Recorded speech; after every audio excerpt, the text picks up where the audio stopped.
hello there, Brookings, Oregon. Or I should say hello there from Brookings, Oregon, as we are streaming globally to our lovely audience. Thank you so much for tuning in to the Quality Living with Peaceful Support program. I am Amanda Whittemore, and I'm super grateful that our local community has these broadcasting capabilities to provide unique stories, framework of all the different possibilities of what is and what is to come in our communities, and a real way to connect with each other.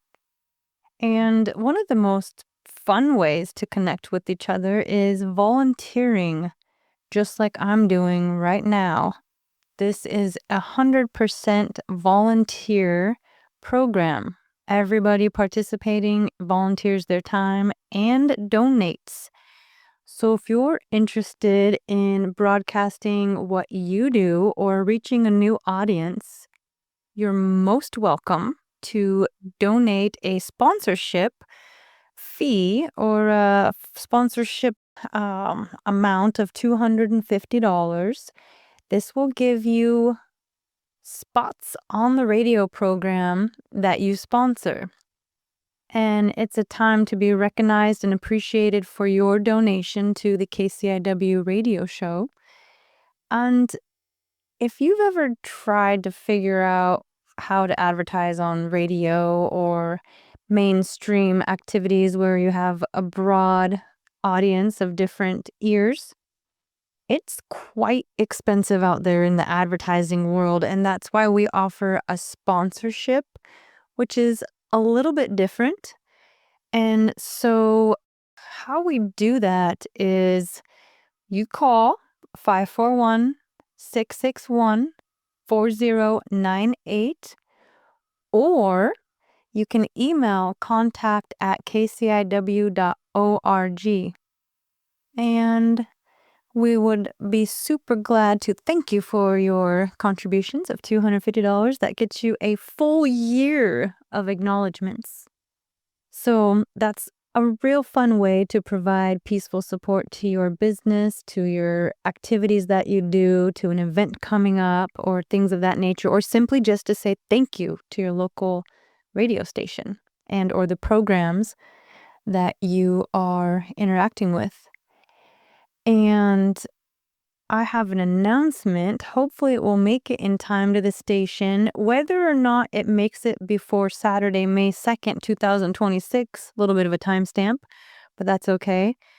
There is always activities happening at our neighborhood gathering center. It's an event center in Pistol River, the Friendship Club, and it is often called looks like the Friendship Club. Friends of Fellowship Friends, something like that. I apologize, guys, but that's all the information I have. It's in Pistol River, right up there near Carpenterville Road, and it's a cute event center. I went there and met some of the gals of the Pistol River Friendship Club, and they always have a contra dance on random Saturdays. I'm not sure exactly when. However, here's their ticket and information.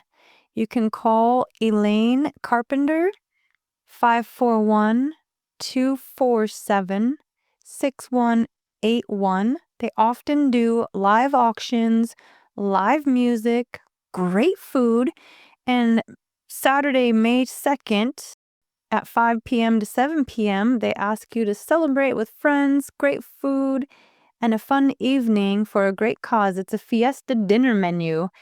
It's Dos de Mayo instead of a Cinco de Mayo because it's on the 2nd.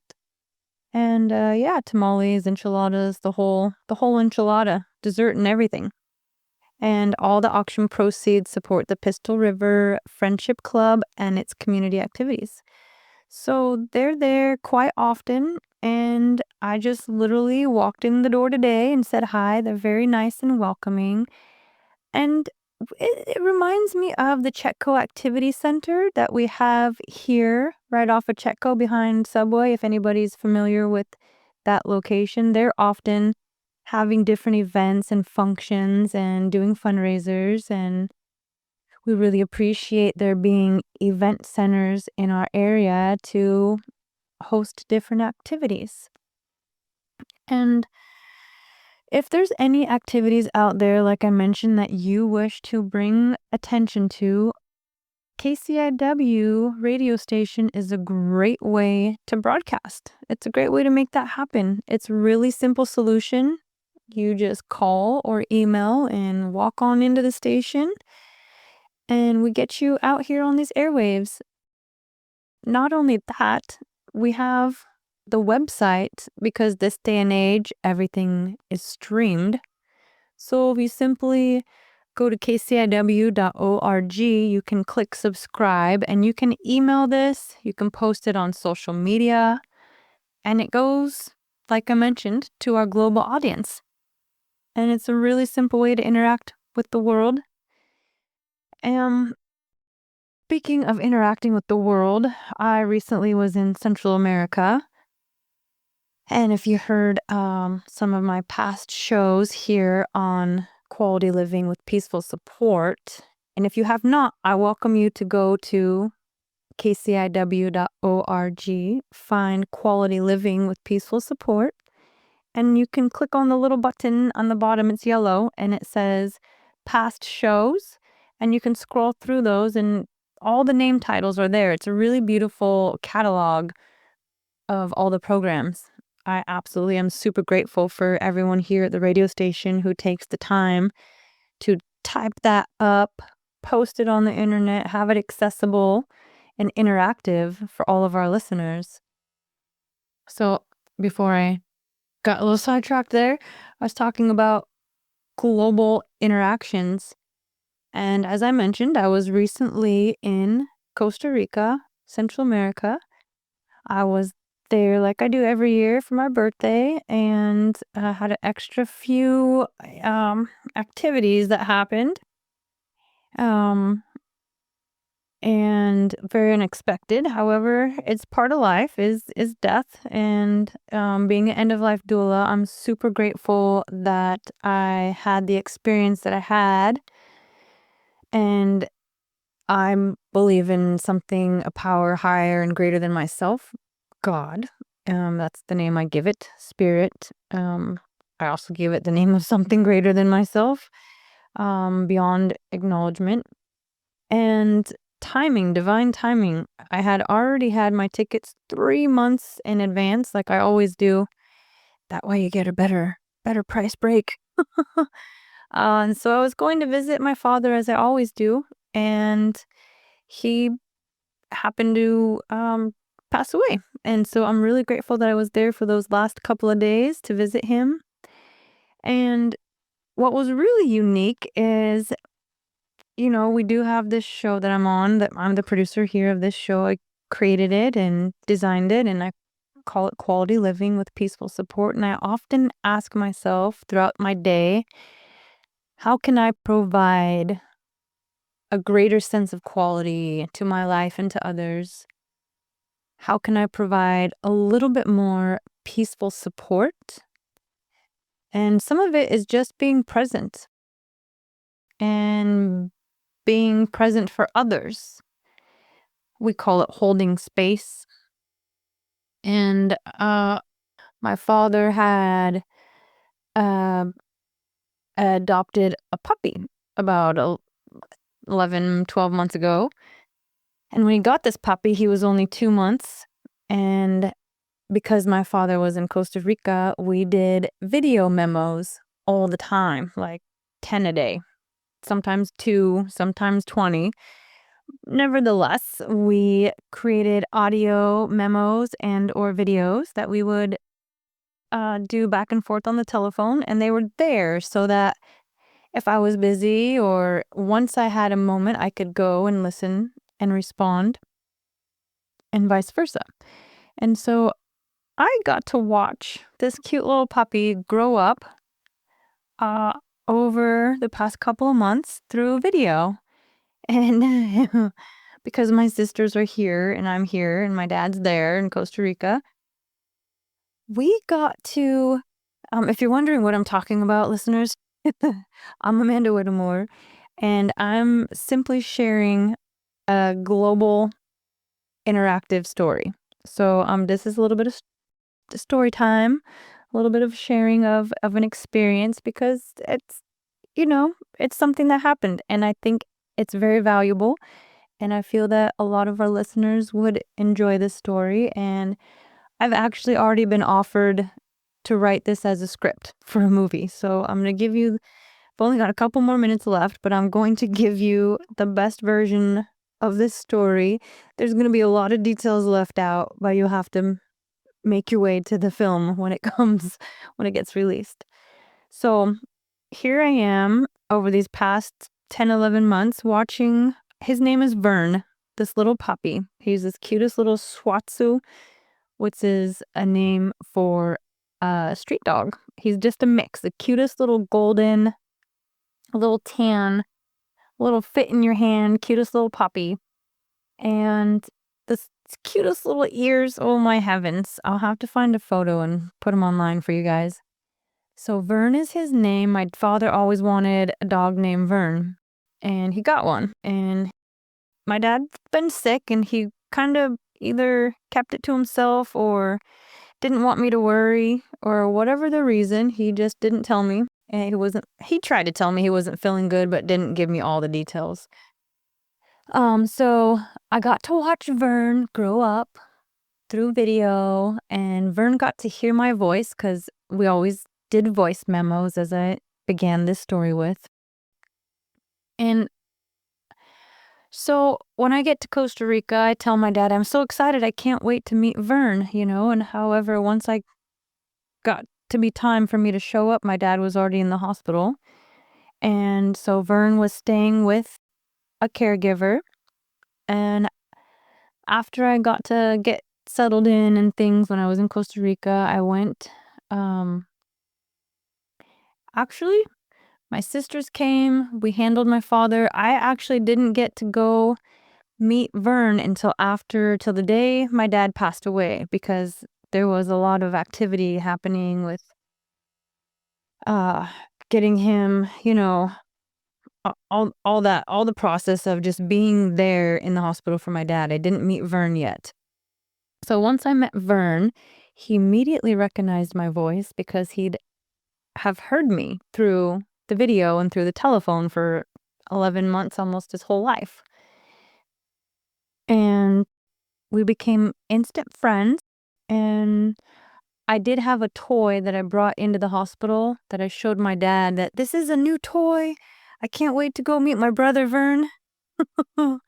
He did, my dad did say, "Here's your brother." Just, I don't know why. It's just one of, a fur brother, it's just, your fur babies. That's how we call our animals. It's a real thing. So my brother Vern, cute little puppy, the toy that I had gotten for him had the scent of my father on it, so he really felt connected as soon as I met him. And when my dad was passing on the Monday, on President's Day, Vern was actually about 2 or 3 blocks away from the hospital at his caregiver's, and he was howling and crying and all this connective energy. It was so profound, like how intelligent this super special little puppy was. And when the caregiver told me that, I was just, my heart dropped. I was like, "Oh man, Vern, I know how you feel," because we have that sense of like when something's off with our family. You could tell. You just know. And so I really commended Vern for being so loving and so nurturing, and just being a support dog, like a true supportive nurturer, giving the most amount of peaceful support to my dad all those months while he was there going through his sickness. If you had not heard my other show, my dad had lung cancer, and it metastasized to all of his organs, and he died pretty quickly. Once he was in the hospital, it was January 27th. He died February 16th or whatever it was, something like that. So it was pretty quick, it was pretty quick. And Vern, poor little buddy, he was kind of getting bullied at the caregiver's house by this big German Shepherd. And he couldn't really stay there because the caregiver had other dogs and he was just supposed to hold him till my dad got out of the hospital. So that was the day my dad got out of the hospital. He went to the morgue. And so I knew I had to go pick up Vern. And I called the vet that he used to go to. And she said he's all up to date on all of his papers. And, my dad was a good dad and he took really good care of him. However, they didn't provide any type of animal shelter. They don't have any type of kennels or adoption services. Nothing of that quality living for animals exists at all in Costa Rica. So if anybody's looking to provide some peaceful support to some animals in another country, I recommend Costa Rica because they have zero shelters or animal care. They have vets, but they do not have any type of adoption services or taking dogs off the street or spaying and neutering. Like, it's very, very, very rare and minimal, and it's usually only the wealthy, if anything at all. So with that being said, I had talked with my dad about possibly bringing him back to the United States, that, my sister would be interested in taking on the responsibility of Vern as the family dog if anything happened. We really didn't, none of us believed that he was going to die that quickly, but he did. And so I'm glad we talked about it because he would have been so happy. His spirit is just beaming because we decided to adopt Vern and take him from Costa Rica and bring him all the way to San Francisco, California. And in order to do that, you have to get the dog microchipped. This is not an option. These are the only, unless you want to smuggle him, which is very difficult, especially in an airplane, because the kennel has to be only 17 inches long, and the height of 13 inches, something ridiculous. The airlines that we had our tickets with were exact requirements, and we thought that it was the weight.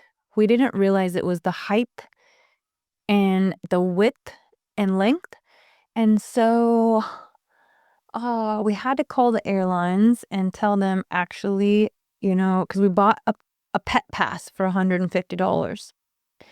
And we were going to be able to bring him in the airplane on a kennel, little Vern. And turns out that's not an option either because he won't fit in the kennel. And they don't bring the dogs underneath the airplane anymore. So, I had gone through all these extra expenses of going to the vets, getting his own passport, getting him all of his up-to-date shots, getting him microchipped, paying for all that, and the time and energy it took to do that. It was getting to be a big deal. Nevertheless, all of this for our global audience is in a complete different language. 100% de costarricense. Everything we said that I did, I had to fully speak in their language of Costa Ricense, which I learned. I remember a lot more than I thought I did, and I became pretty fluent at the end of this trip. And so with getting his passport, we thought he was going to be flying with my sister, little Vern. This cute little puppy, 11-month-old, little tan little guy. And turns out, because he couldn't fit in the kennel, he couldn't fly with her, and that was the only pet-friendly flight. So we had to repay and refile all the paperwork to have Vern get his passport to fly with me on my flight, which didn't leave for 2 more weeks. Thank goodness we had the time to be able to do that and do the paperwork, because I still had to wait for some other paperwork for my father's situation for his passing. I had some other stuff to do. And so turns out I couldn't take Vern as a pet on the flight. He had to be a service dog. And so that meant I had to be a service handler, and I had only 8 days to train him as a service animal. I did super amount of intense training, noon to night, nearly 24/7 hours of service dog training for Vern to ensure that he was going to properly cooperate in the airport, in the airplane, not go potty for 15 hours, which he did so good. He did not potty. He was and is, as myself, as an end of life doula, he became my end of life support dog. And as we were going through the airport, we met 3 different people who walked up to us and they said, "Can I pet your puppy?" And he had the cutest service jacket on. He was so handsome and so brave. And we told him how important his life was and how grateful we were for him being an end of life dog, a support dog for my papa, for my dad. And so, as I was saying, we went through the airport security, and right then, as soon as we made it through security, whole bunch of other details happened in between there and there, but we only have a couple minutes. And so this lady bends down, starts petting him, and she just starts bawling. And then these tears of joy come over her heart. And she gives Vern a big hug and she thanks him so much for being there because she had just lost her animal and she was missing him so much. This happens in the airport 3 other times with different people who had recently lost a human or an animal, and they were naturally just drawn to Vern and went from this face of sadness to complete happiness and felt this peaceful, joyful spirit that just came over him and or over the whole situation. Vern and the person who was, nearly in tears when we first greeted them and left with smiles and giggles and fresh love and hugs and a sensation of everything's going to be okay. And sometimes we just need that beautiful, bright, fluffy face to tell us how everything's going to be okay. We're going to make it through. And he was there for me. I don't think I could have gotten on that airplane by myself with everything I just went through with my dad passing and my sisters being gone and having to leave before me and me having to fly by myself. And, so this intelligent little 4-legged being, fully spiritually, consciously, intellectually, had the gift and the ability to be present and be aware and teach me. We think our ego, our human brain thinks that we're teaching this superior being these things when they're actually teaching us. And I didn't even go pee the whole time. I normally pee before I get on the plane, during and after. Why? I don't know. But I honestly did not get out of my seat. And that's the first time in my life since I've been on an airplane since I was a little girl that I did not pee on the plane. Thank, thank God, neither did Vern. So we had a clean flight, and I get through security, and we go into customs, and this is the first time I'm going to tell you truthfully, I've accidentally smuggled things on the airplane, and I didn't know it. So I've been on my best behavior for about 10 years, no accidental smuggling. Get to the United States of America, what is it called? Immigration, customs, something like that. I hand them my passport. Normally they say, "Welcome home," and they hand me my passport back. Well, I had my father's dog. I had some Navy memorabilia, this humongous sword that's, I guess, a weapon. And I had my father's ashes, which were in my suitcase. All the things. And so the guy handed me my passport back in a locked box with an alarm on it. And so I could not leave the airport and I couldn't open this box and I had to go straight to this other security line. And I thought I was going to go to jail. But I thought, a whole bunch of other drama happened with the family, but I was on my best behavior. And the only thing I was smuggling with my father, and which is illegal, I guess. So I went to the line of security and they said, "Ma'am, do you have any dog food with you?" I said, "Absolutely. I have treats. I got dog food. I got some carrots. I got some broccoli." And they said, "Oh, well, perfect. That's fine. We just need to look at it." And I showed them everything. They said, "Here's your passport." And I got to leave unaffected. I was able to walk little Vern out of the airport with my freed and cleared passport, hand the dog to my sister, and he was the happiest dog you've ever seen in your life. He runs circles around her. He's living the best life he ever had with the fullest amount of quality, so much peaceful support.